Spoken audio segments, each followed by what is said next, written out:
dealing with, so we certainly don't want to add to it. First of all, you're done, basically. Tonight's your last real class. Next week is pitch night.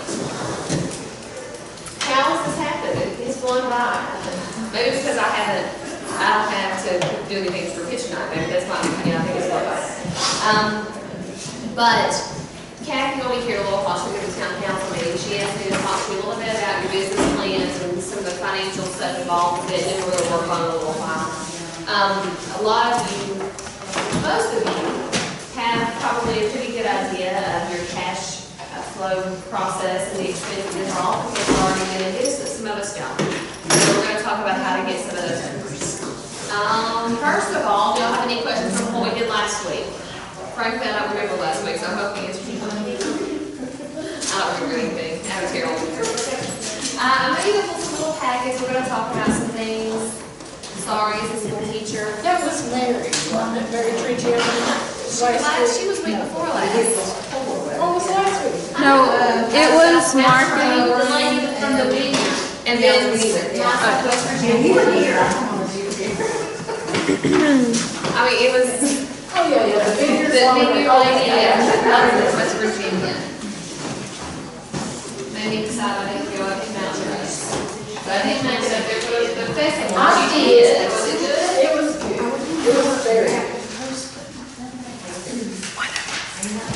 Alright, so when you have, I hope all of you are sort of in the meat of your business plan. Because that's one thing that is scary for a lot of people. You know, when you're sitting there and you really don't even know where to begin. If you're already in business, you have a little better of an idea. Especially if you've had to get financing for that business, because you have to have that business plan before you get financing.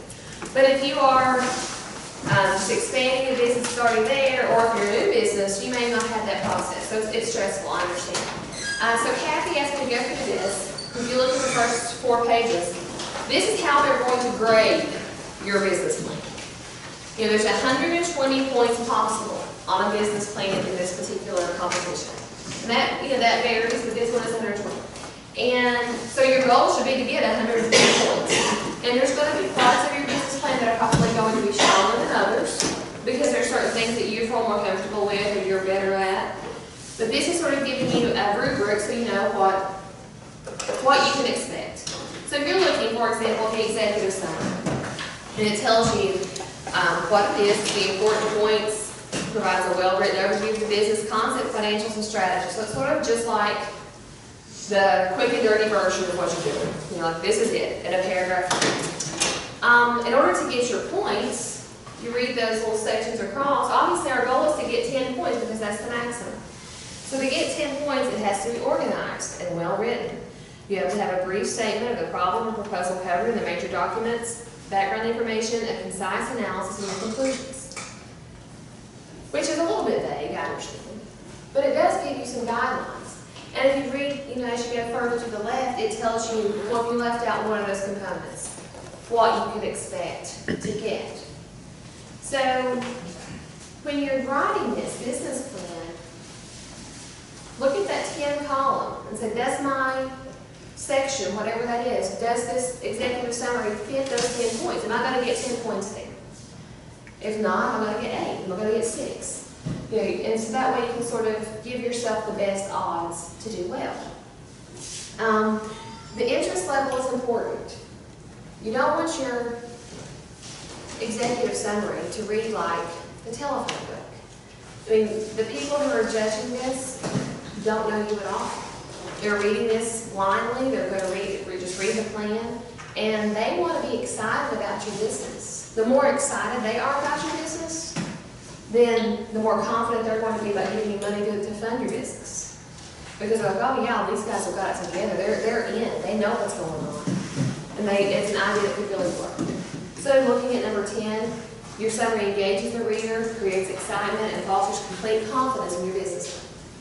So when you're writing this executive summary, you really sort of are selling yourself, and you want it to be interesting, interest-grabbing, but clearly written.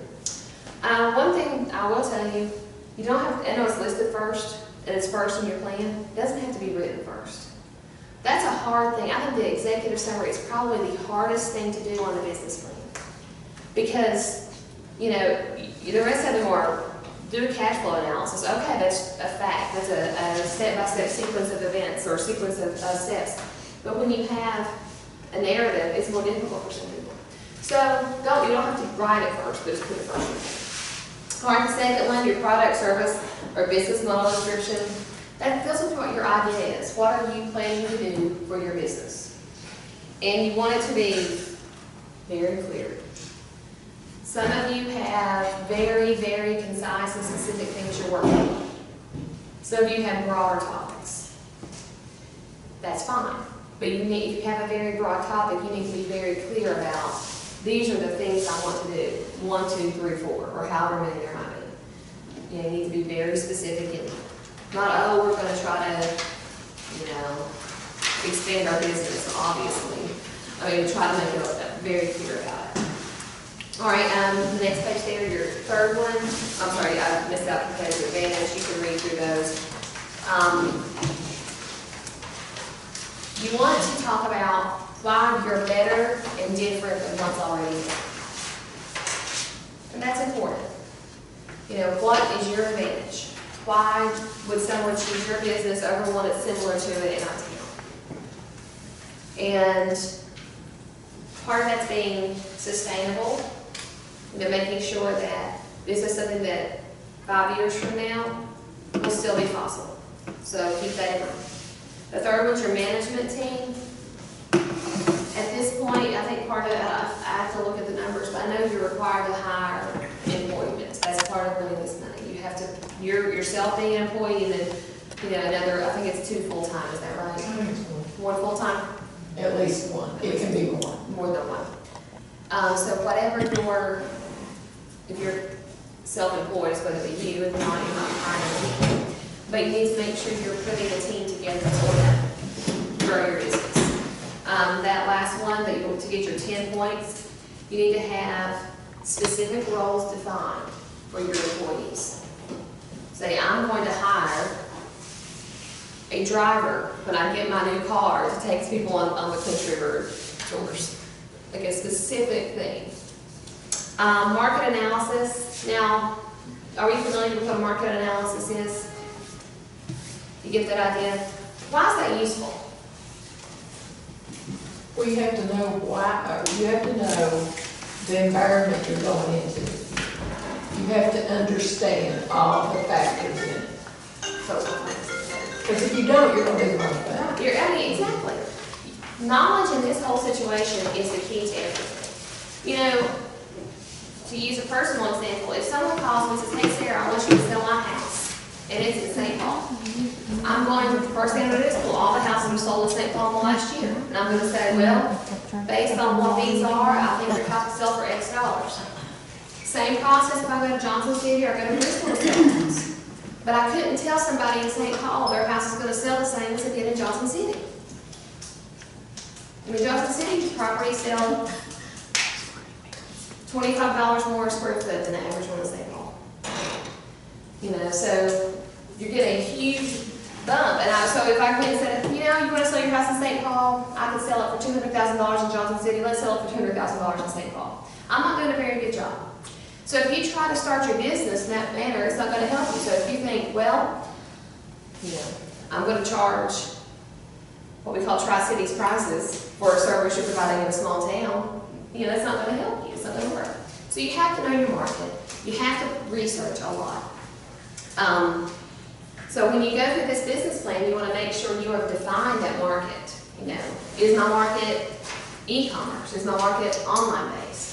Is it a mixture? I know you have to have a storefront here, but are we looking at only retail clients in a building? Are we looking at an expansion into internet-based? So whatever your plan is, you need to define that market, both geographically and in terms of what they are actually purchasing from you. And then your target market. I think we talk a lot about targets, and that's going to vary from person to person and group to group. For example, you ladies back in the back with your river people, river businesses, you're not going to target necessarily people who have zero interest in the outdoors. You know, that will be done. That will be a waste of your money and your marketing skills for you to say, oh, we're gonna try to get these people who've never been outside, never enjoyed anything. We're gonna make you come. So you know your market. And your marketing plan has to deal with pricing, promotion, distribution. Make sure you have a good budget. We're gonna talk about some budget stuff in a few minutes. Now, have you all, those of you who are startups, have you figured out a pricing plan? Those of you who are expanding, have you figured out how you're gonna price things if you're adding inventory or adding services? And that's something that you really need to know about. You can't just make up numbers. Oh, I think I'm gonna charge blah, blah, blah. How would I figure out a price, what would be reasonable to charge for something? If you're starting a business, what do you need to do? You look at what your competition's charging. You look at your competition. Your competition is your number one thing to do. You look at your competition and you say, okay, well, they're charging $5 for a, chicken sandwich. How does my chicken sandwich compare? In terms of better, so I can charge more. Mine's bigger, it's better, it's got more options. So I can charge a little bit more. But you have to look at what's around you. Again, going back to the idea of you can't compare St. Paul necessarily to a bigger metropolitan area because it's big wouldn't equate. So you have to know.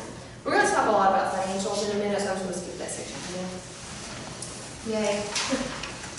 And then the overall impression. This is when you really, you can write a really good business plan and get points all the way through. That overall impression, that's when they score you based on, do we think they really got a shot? You look at that number to get those 10 points. This has outstanding potential with very little refinement needed. And that says that whomever's scoring it feels like you could go into business and really be successful without a whole lot extra guidance that you've already had. The impact is important. Our goal, obviously, is for your personal goal is to increase your business, make a better life for yourself. But on a town scale or a regional scale, our hope is to improve the economy and have people working and have more businesses in town. So how does this impact local business? How does this impact a larger area than just us? So you want to make sure that you have that defined specifically, like how it's going to change. All right, Kathy asked you, I think, to do this Sophia case study 4. Did you have this? Have you seen this? She said she'd given it to you. I don't know if she did. I'll print it out just in case. Have we seen this before? If not, why don't you take a minute and read it and do your best to answer those questions and we'll talk about them. Case study 4. You got it. All right.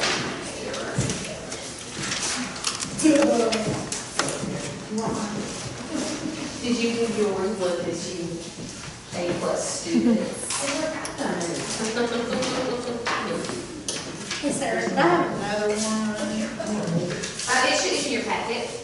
It's the next paper thing I gave you. Oh, okay, sorry.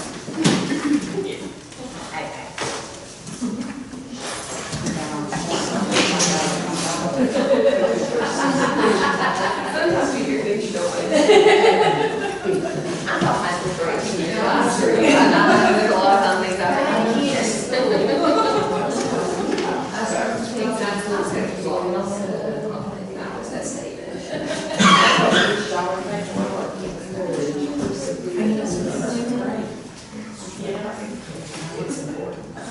All right.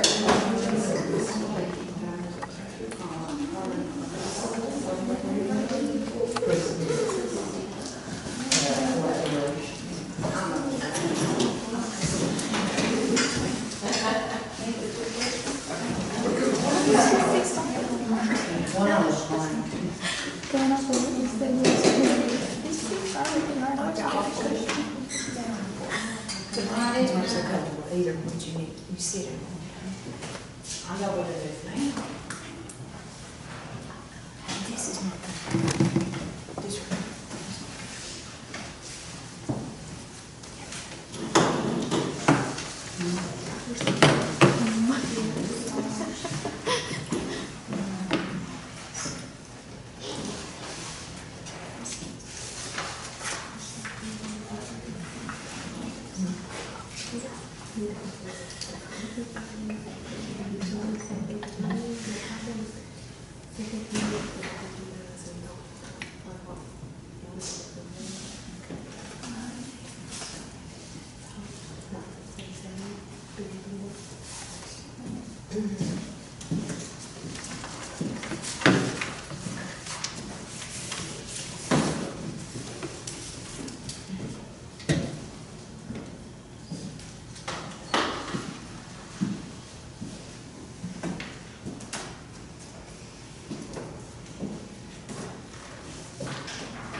I was waving at the green. Business meeting? No, I can't.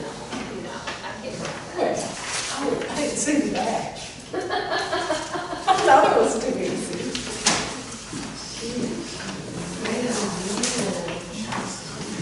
Gosh, all this work we're gonna do.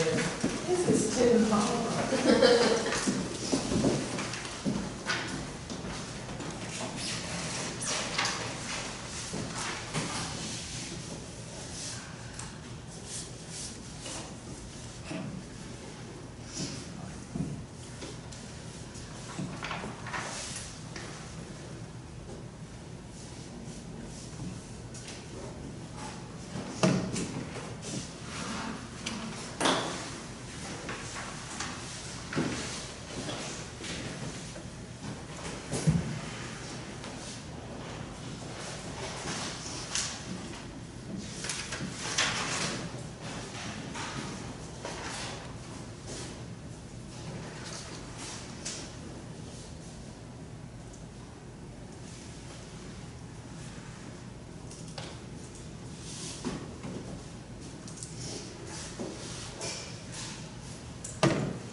most people have, we have some asking questions, we'll get a few minutes. There's that back, it pulls us all.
First of all, I'm with Sophia. She's excited about these cakes. I love cake. It makes me happy. I'm with Cindy on this, and people say they want to be a lot happy, a lot less unhappy people in the world if you use all of that and happy. She's so excited she can hardly stand it. She has a sip. A friend has called wanting her cake for a bridal shower, and Sophia told her about a new business. Her friend was happy about the cake and asked how much it would cost. And that's the question I think most of the people going into business have to figure out, well, what can I charge? What's a reasonable price to charge? So that's definitely an issue. So she asked some friends, and she was doing research. You know, Jennifer said, the first thing you're going to do is find out what your competitors charge. Absolutely.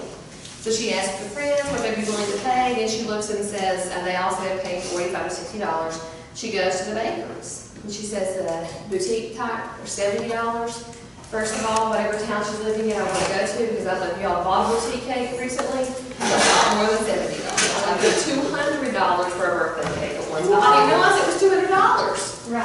I was like, oh, that's a cute cake, I'll take it. $200 later, here I am. There you go. So just always say, always ask. Just a little side note, always ask how much it costs. So I thought it'd be like $70 or $80, you know, pretty convenient. The supermarket's $35. She just decides that she can make it home for $6. But there's some hassles involved in that process. Obviously, her time is valuable. So she has to calculate in her head about, you know, what's involved making a cake and decorating it and delivering it. And that idea of what your time is worth is a big thing. You know, when you're first starting out, I mean, I don't mean to sound mean, your time's probably worth less than it is when you're successful. Because that's why you have assistants and you have people that do things for you as you get more successful.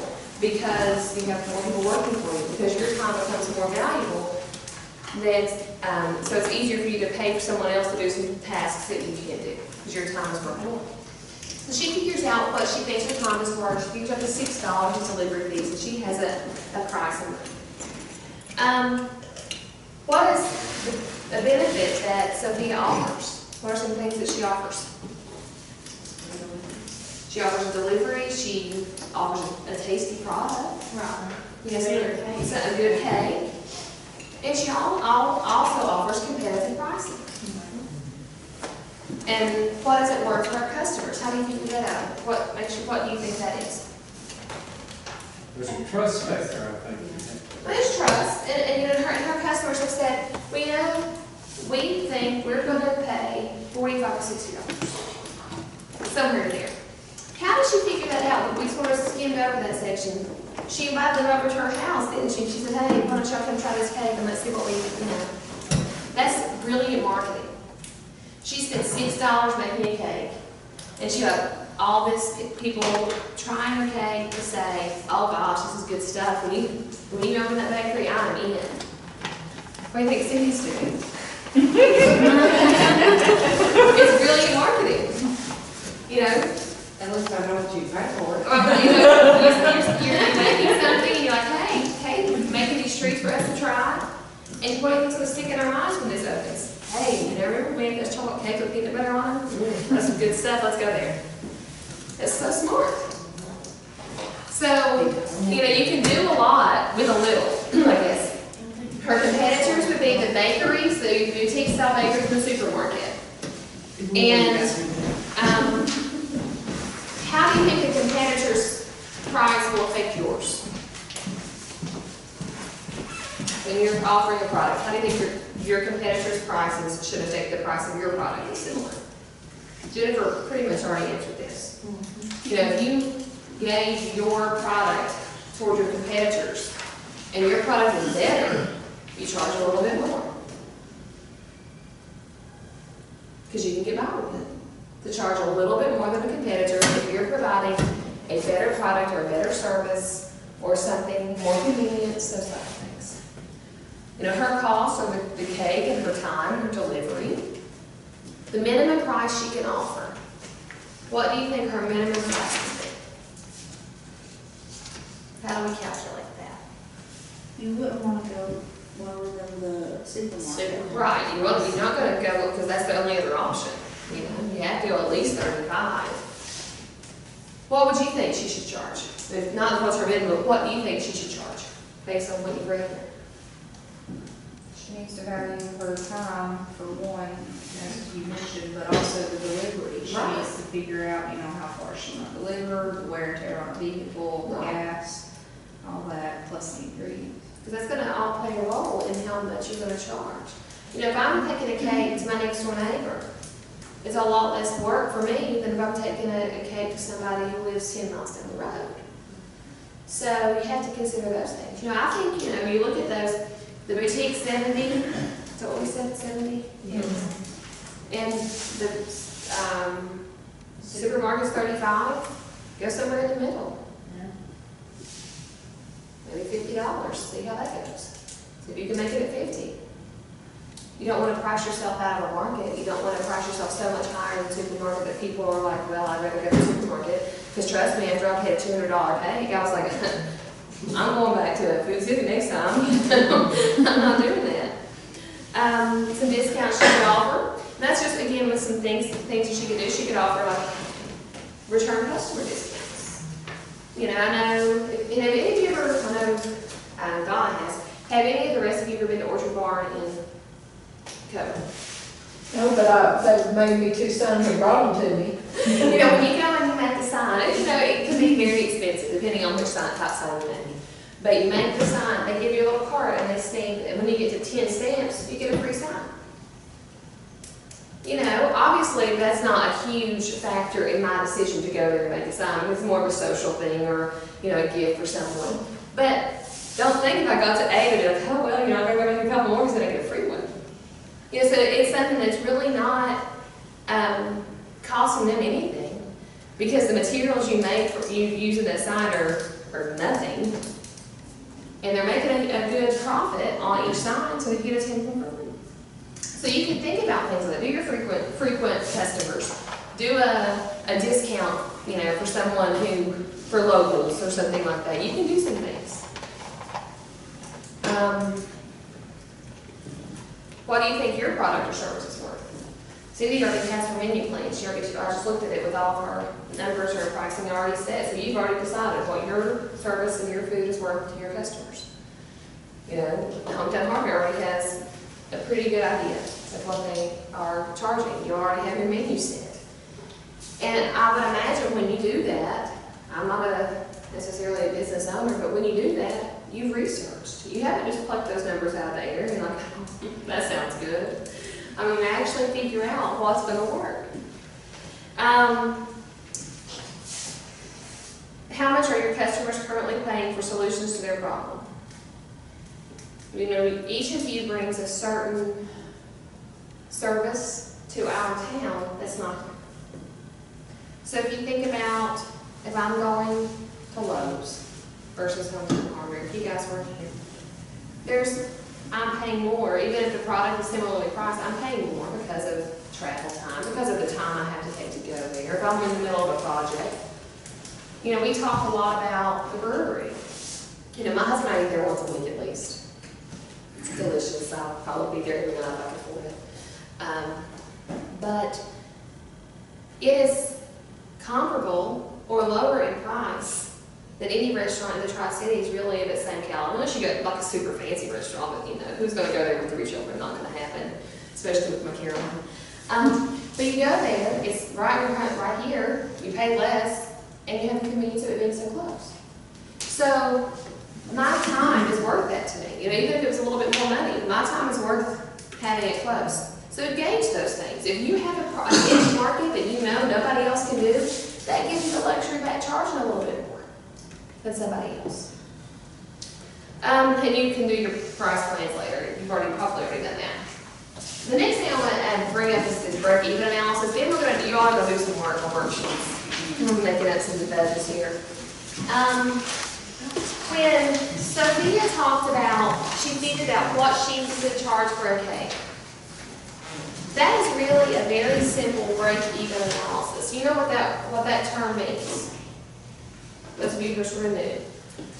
A break-even is what you have to make break even to not be in the hole. Because you know, business starts out oftentimes in the red, and it takes a while to build it up so you are breaking even. You know, when I started real estate, I said, okay, well, these are going to be my expenses. How many houses on average I need to sell to make this much money so that I don't, you know, shoot myself in the foot here. And I figured out, well, I need to sell probably 10 houses to make enough money to equal what my teaching salary was. Can I sell 10 houses in a year? And so that was my first thing I figured out, and I did that based on what, selling in the area, how much each one would sell for. So you do that. When you're calculating your break even for your business, it's a little bit different. You're going to add up your fixed expenses, and those are things that never change. You know, if you have a mortgage on the building, or if you pay rent, if you pay a specific utility cost, if you pay employees' wages, if you have people that work for you, typically those are not going to change. So you have a fixed cost. That's easy. Then you have to think about your variable cost percentage. That's a little bit more complicated. I don't know, I had to study this because, you know, and I think we all do that, but we don't know what we're doing. You know, for example, part of my job is advertising. I pay for advertising as a realtor. I know what I pay in a year for advertising, but it's not equal every month. This month I may pay $500 in advertising. Come June, I'll probably pay $2,000 that month in advertising. What's the difference?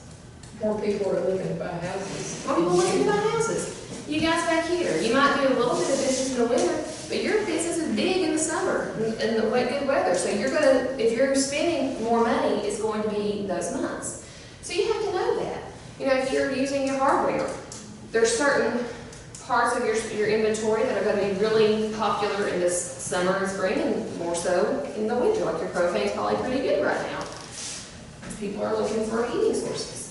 So you have to figure out how that varies. So this particular example, it says that what they're figuring out is the cost of goods is 38% higher than what their fixed base was. So I say my average cost for a month of advertising is $1,000. Then in June, I'm going to say, oh, it's 100% more. You know, and I have to average that in. You have to figure that out. And then it goes through how you actually calculate it. So you figure out your 53% total variable cost based on what is more, and that's 53% more cost than you expect. And so then you subtract and get 0.47, and you divide your fixed expenses, which they're saying is $3,000, by 0.47, and that tells me I have to make $6,382.98 that month to break even and not have any debt. And then it says, well, if you want to make $1,000 profit, then you would say 4,000 divided by 0.47, and that means you need to make $8,500 that month to get $1,000 out. And that is really eye-opening, I think, for a lot of us, because small expenses or small fluctuations in your budget can really make a big difference. So you have to be really mindful of those things. All right, so on page 21, Kathy asked me to talk to you about this and go through this. I want you all to fill out this problem report. And I gave you an example one that's complete, so you can sort of use that as a guideline if you have questions. Well, let's figure out what your fixed expenses would be, and it tells you how to calculate them if you don't know. Just let me know if you have questions.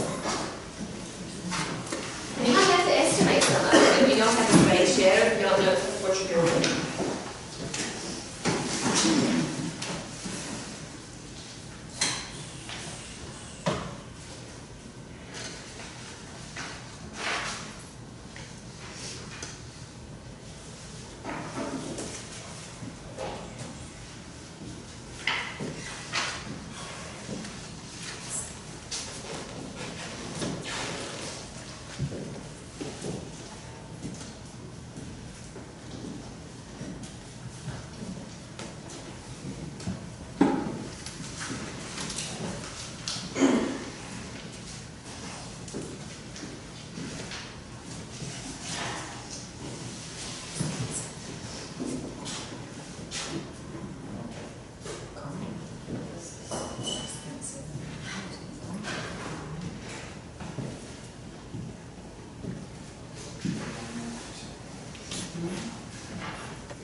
I know on your business plan, you have to have a cash flow statement, that's why I said if we don't get to it, there is an example one in here for you. I think you already have it, but just to make sure.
Just use that simple, more specific, so say, use a sign, dash local restaurants, we have to, we should be charging, blah, blah, blah. Just, it's, I think just remember to put them in the box. We really have like a business.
So when you look at this, some of these numbers are a little scary, I would imagine, if you're starting out, but it's gonna take a lot of money. And this doesn't mention anything about your sales or your inventory. This is just what's gonna be there just to keep the doors open. Your rent, your utilities, your insurance, taxes, those type of things. Now, when you finish that, if you're comfortable, now, we're gonna go through the other couple worksheets. You have a little book, the same little book that I have with the SBDC. It's got more directions in it for the other two worksheets. If you are comfortable with your worksheet 2, you can go on to worksheet 3. If not, let me know and we'll talk about it a little bit, but that way you don't have to sit here. Just cat put me back in a little while.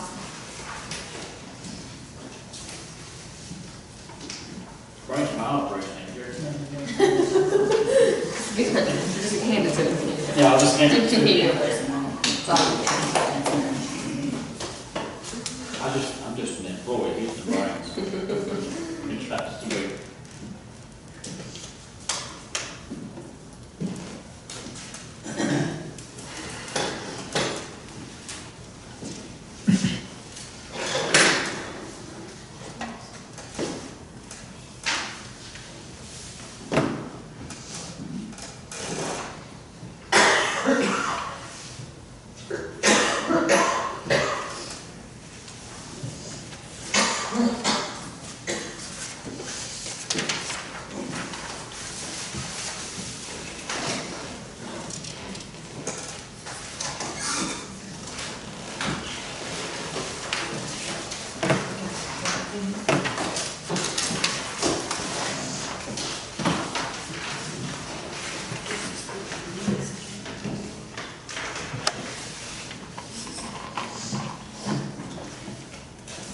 Do I have to really add it up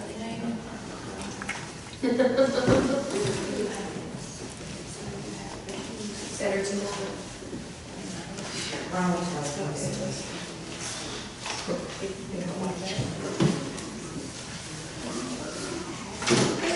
You do this, you know, I had how much my mortgage payment, how much I pay for this, so you know every month what you got, you know, what you got cash in.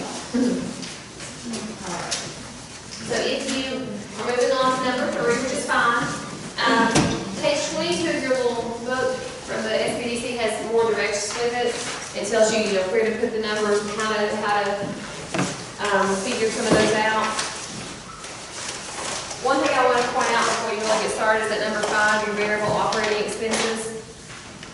Those are things that are going to change based on the month. That's why you have 12 months here. You know, we talked about some jobs, some businesses are busier in seasonal times, or also different products might be more profitable at different times of the year. So keep that in mind as you're doing that. Periodic operating expenses, like I said, number 6 would be things like your property taxes, your property insurance, those type of things. I pay those once a year. They're paid, you know, a particular month, so I know that month I have to account for those, and not really throughout the rest of the year. So you don't include that in every month. You don't say, well, my property taxes are $1,200, I'm going to say $100 a month. You don't do that. You put $1,200 on a month, you have to pay your property taxes, whatever they might be. And then at the end of the day, you have your profit before taxes of each month. So when you're trying to figure this out, the hardest thing I think for most of us will be the cash sales receipts. Because if you are already in business, then you can estimate based on what you've had in historic data. If you're new, you sort of have to estimate that. You have to think, well, you know, when are people traveling? You know, Cindy's having a restaurant, when are people traveling? You know, they're going to be in warmer weather, maybe they'll spend more money. Heather would say, well, when are gifts a bigger situation? Probably more for the holidays. You probably do a lot more in terms of personalized gifts. So you keep things like that. So figure out what you can. Do your 12 months as best you can. And try to get this so we can talk about your cash flow, which is really the one that's on your business plan. The back of it's complete for that, so you can sort of use that as a reference. But I think I copied it so you can flip it easy. I'll try to at least. And you have all these, like I said, in your book, I just know where to write it, that's how I can use it.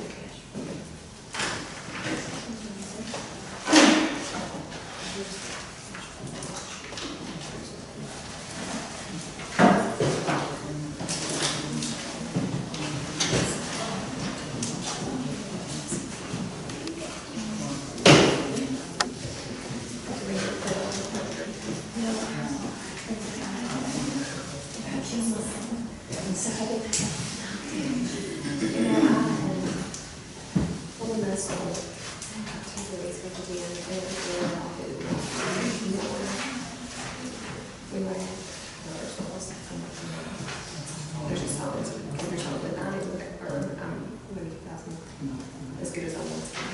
I said, this is me, you know, your body says you can't do it, like, oh, yeah. My body says, oh, yes, I can. So then I can't walk for a week.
Basically, it's food, so it's hungry. Yeah.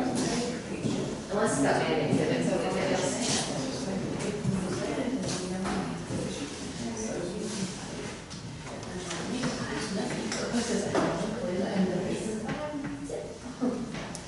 But you're getting skills and knowledge that when you do have that, you'll be better at it.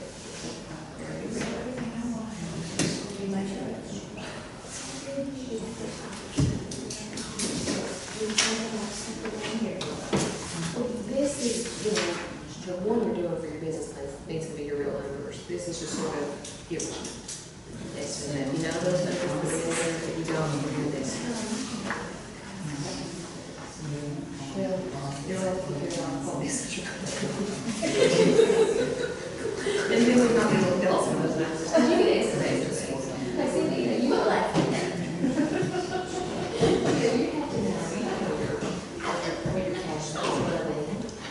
But you can, you know, think, well, I think I can sell X number, you have your prices, how many businesses you can go sell in a week? You know, how many, you know, that, and then you can estimate this. To do that.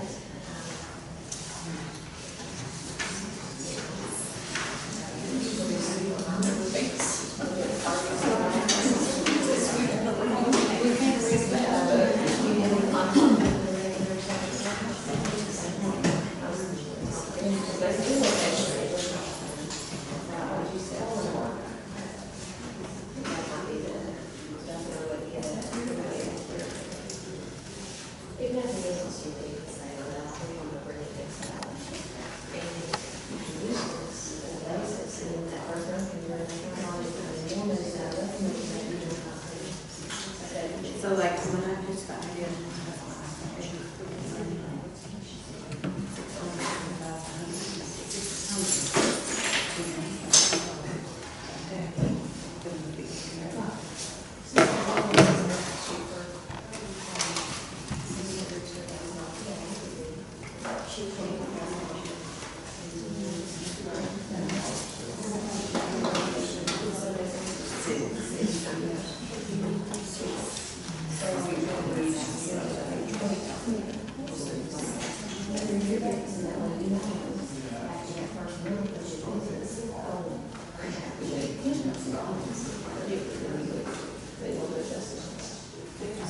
So what with this?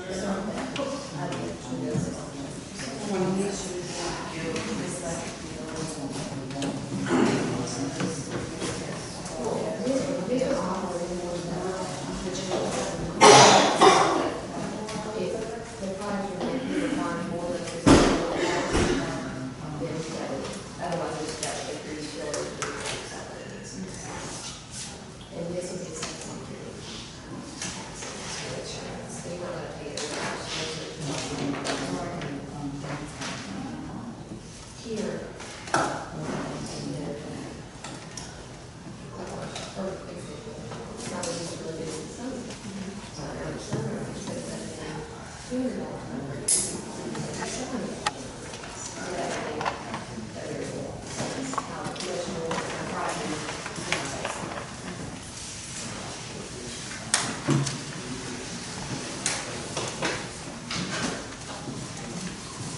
Now, if you are just starting out, so you're gonna have to sort of make up these numbers based on what you think, so like what you expect or what you feel like you can do on your worksheet number 3. But that is designed to sort of give you a guideline. With the idea being that if you think, oh, I'm gonna make $10,000 a month, and this is how much profit I'm gonna have after the end of the month. And after $10,000 is not your sales that month. If your sales are $5,000 or $20,000, which is what we hope happens, then you know that's going to affect your bottom line. So this just sort of gives you that guideline to get started. The cash flow statement, which is worksheet number 4, is actually what you need to make sure you have. I think it asks for 24 months, is that correct? Like a cash flow for your business plan. 24 months. So you need 2 years of this. And it tells you if you are starting out a new business and you start with $0, then you add in your loan amount, you add in what money you're putting in investing, and then you start subtracting from that. So when you finish worksheet 3, if you want to start worksheet 4, I think most of what the rest of them, we're going to just working on this. If you have questions, let me know. Everybody's got a different place, or everybody's got a different business, so I can't tell you what the numbers are going to be. But I can help you with the math.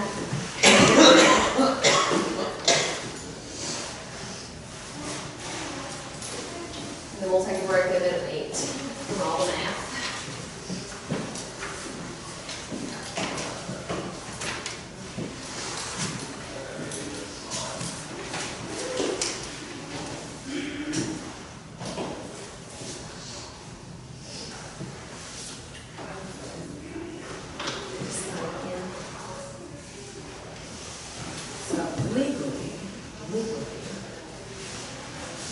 My business started this January 1st.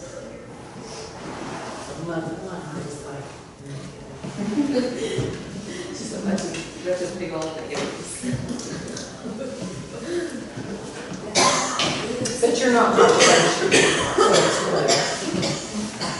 It's a tax write-off for now. January and February are going to be tax write-offs for you.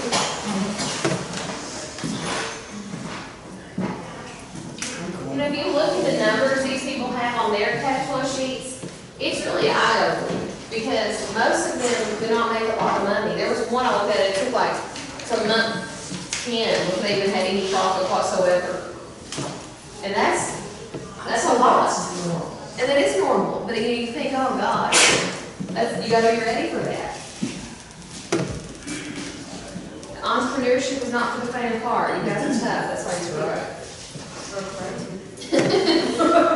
maybe a little better. You have to be a little bit crazy, I think, to do it.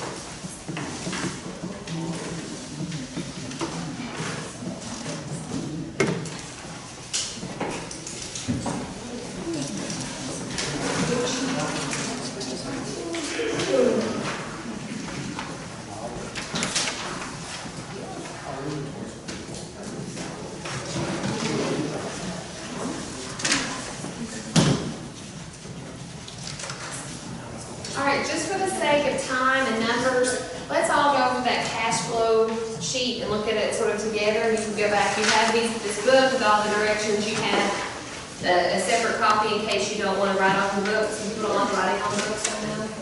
But let's look at it. It tells you your beginning cash balance. If you're a startup, your beginning cash balance will be $0. Because technically, you don't have anything left over from the month before. You have $0 to start. If you're an expansion, then you can sort of estimate your profit as that month. Your sales and receipt comes from worksheet 3. So when you do the worksheet 3, it talks to you about how much you have in sales, how much you have on accounts receivable. That's your sales number. And cash from your pocket, 13C, number 13C, it says how much cash are you putting into this business. And some of you are in a position to put in quite a bit of your own money that you have from your savings or from your own capital. Some of us have less, so you would put whatever value you have in your loan, be the letter D there. And that's your total cash for that particular month. Now, if your loan is for $200,000, obviously, that's for more than just the month, but you're putting the whole loan amount in there. And we're going to see how it divides out for the whole year. So whatever your loan amount is that you're getting to the bank. Your available cash, you add all that up. Those of you who are in the early stages, again, are going to have to estimate based on your research what your inventory costs are going to be. As we've already been in business, know those inventory costs. So you're going to put your inventory purchases, your operating expenses, which is from worksheet 3, 15C's loan payments. You know, if you've already gone through the financing process and you say, well, I'm borrowing $100,000, and they've already told you, well, it's borrowing $100,000, so it's going to cost you more. So you need to put that in there as an expense. If you have capital purchases, which are things that you need equipment or something that's going to improve your business, a capital improvement, that would be part of 15D. And if you're paying yourself, if you're planning to take a salary, that is line 15E. Your loan uses are from your application of fund statements. That's a different thing, but you fill those in from your business plan. And your cash outflow will be all lines 15A through 16D. Then to get your ending balance, you subtract 17 from 14. And hopefully it's in the positive. And then once you get to the end of the first month, you fill that back in for the top of the second month. That will be your beginning cash balance, and you go through this whole process for every month. It's going to take a lot of time and a lot of research because, you know, what you spend in January, you thought we were going to spend in June. For any business, whether it's seasonal or not, simply because of things like utilities and your taxes and the due dates for all those things. So we'll spend some time on that. I think you're about ready to get ready to have a snack and get away from this for a little while. But we'll come back and work on it a little bit when Kathy comes back. So use a calculator, do your research, and this. What you have on this sheet is a year, 1 year, you have to have 2 years of cash flow for your needs. I believe is what the requirement is. If you look at your Bloomberg, it said on that section, projections for the full 24 months. So do we actually put a balance sheet and income statement for our business? If I was thinking I was only going to put the information for the expansion. That's what you should do. Oh, That is the not understand the expansion. expansion, because this is, though it's an offshoot of your current business, it's not That part's not relevant. relevant. Okay, all right. We'll make sure with Kathy, but that is my understanding. All right, guys, so I think we're ready for you to get a snack. If you want to go in there and get something to eat, we have some chips and salsa and some chicken nuggets.